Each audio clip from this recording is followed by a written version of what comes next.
How's it going, everyone? My name is Billy Hall, sitting next to the Prince of Preps, Papule Paul Honda. It's state championship weekend in football, Friday night, one of our most fun nights of the year. We'll start with the big boy, Division One, number one Punahou, number two Mililani. Two teams. I think it's the first matchup since 2001 where both teams haven't lost a game all year. It's the game we've been waiting to see all year. What are you most excited to see? You know what? I keep thinking that what Rod York told me the other day that if Dakota Torres was still playing, they'd be better prepared this time. But last year, Dakota, great talent, tight end, 6'2", 245. They didn't really use him. Punahou didn't need to use him a lot. And then he went and sprung him in the Mililani game. And Rod said for whatever reason, their guys just didn't respond. And he had a huge game. So he said they're really prepared for anything like that this time. Even though there isn't like a Dakota around anymore. They've got Matt Crispin, who's like, I think he's like 6'3", 245. So that would be a factor if they needed to go that deep into the playbook. I don't know. What do you think? Well, I'm kind of more interested. I mean, how do you think these teams are coming in? Because, I remember going back to mid-August when Mililani dropped 63 on St. Louis. Everyone was like, oh my goodness, did you see this? And then you had Punahou, the defending state champs, and they both just ran through their leagues this year. I think Mililani scored over 40 points every game. Punahou rolled through the ILH, and we all thought, all right, here's the matchup. And for 2 months, we were kind of right. But then all of a sudden, Punahou plays St. Louis. Tie game. I think if St. Louis doesn't have that 12 men on the field penalty, there's a chance Punahou might have lost then. Then obviously Punahou got real close, real big scare last week against Kahuku, so they maybe not playing their best football coming in. And then Mililani the last 2 weeks, I think they've only scored 2 offensive touchdowns in the last 6 quarters. I mean, Kahuku had a chance. They had the lead and their quarterback went out, and that kind of changed the tide there, and only a 3-point win against. Well, look, Punahou didn't score an offensive touchdown against Kahuku, which is shocking, right? Which is, you could say, it's going to be a close game, Punahou win, but who's going to think they're not going to score an offense, right? So I think what's happening is both Punahou and Mililani, they're learning to win ugly. In basketball, you play so many games, you could be a run-and-gun team, but once in a while, a team will slow it down, and you have to win a close, ugly game, low scoring. I think Mililani's learning that.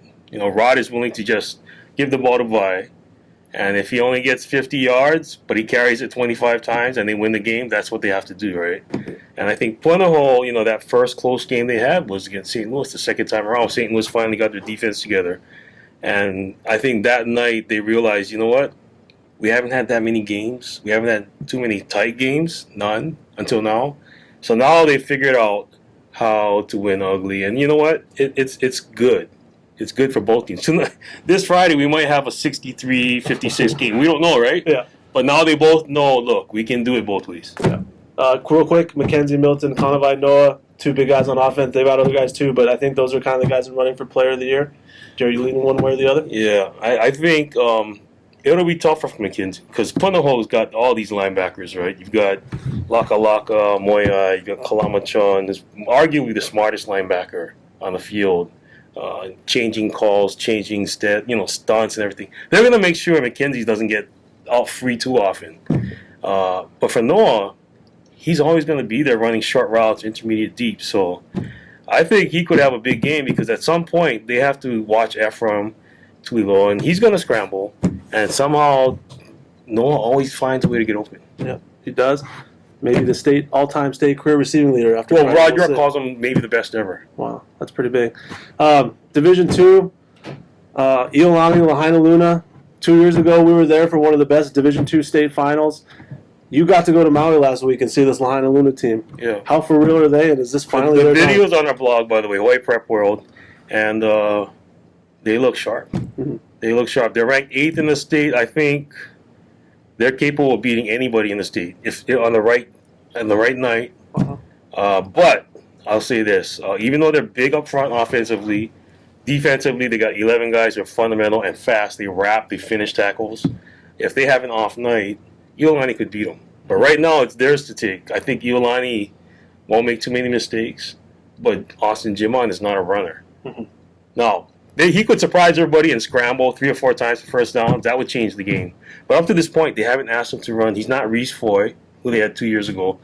And right now, Lahaina just looks so crisp with their jet sweep and their dive up the middle. And Makoa Filingi-Tonga Lukelo has the longest name in the state, but he also is a great quarterback when it comes to reading the holes. And they got guys who just go out there and just plunder linebackers, and it just springs them. Yeah. How much pressure, though? I mean, it's a team that's been so close.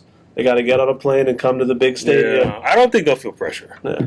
They've been through so many reps. You watch them warm up. If you guys get there early, watch them warm up. They do everything slow motion.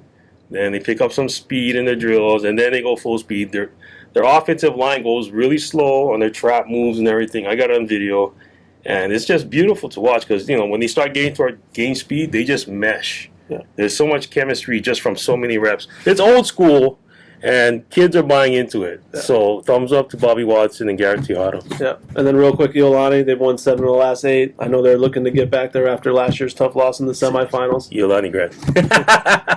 Got to give a shout out to KJ Pascual. We all thought when they lost Jordan Ross that it'd be a tough year, but that sophomore's really come in. Him and Storm, a 1-2 punch. Storm Lotamo, yep. Be interested to see if they can run the ball at all. They run the traps and everything, but Lahaina sees it in practice every day. Yeah.